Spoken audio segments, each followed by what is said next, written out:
नमस्कार दोस्तों, आइए आपको आज समझाते हैं क्या है मणिपुर का विवाद।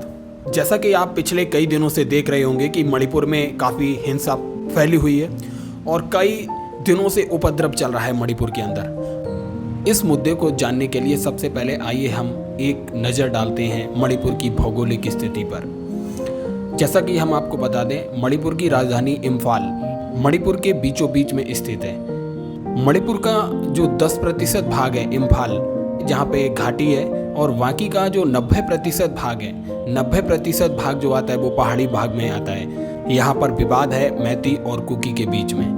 मैती समुदाय जो है काफ़ी समय से अनुसूचित जनजाति की मांग कर रहा है कि उनके समुदाय को अनुसूचित जनजाति में शामिल किया जाए।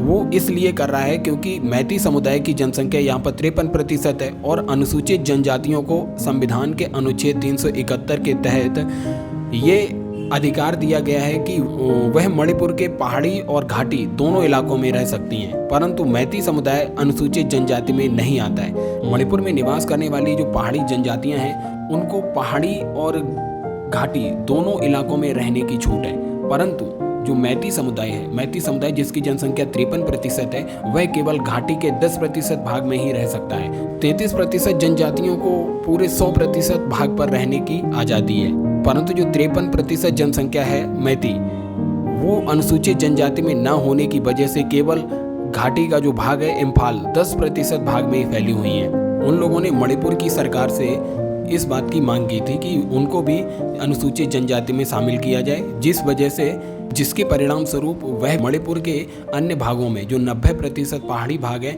वहाँ भी रह सकें। मामला मणिपुर के हाई कोर्ट में जब पहुंचा तो मणिपुर के हाई कोर्ट ने इसमें मैती समुदाय की मांग पर विचार किया। मैती समुदाय की मांग को उचित मानते हुए उनको अनुसूचित जनजाति में शामिल करने पर सरकार को विचार करने का आदेश दे दिया। जब मणिपुर हाई कोर्ट ने ऐसा निर्णय दिया तो कुकी और नागा जनजातियां जो थीं काफ़ी उत्तेजित हो गई और उन्होंने कैंडल मार्च निकाला। उन जनजातियों का मुख्य विषय ये है कि मैती समुदाय को अनुसूचित जनजाति में स्थान ना दिया जाए।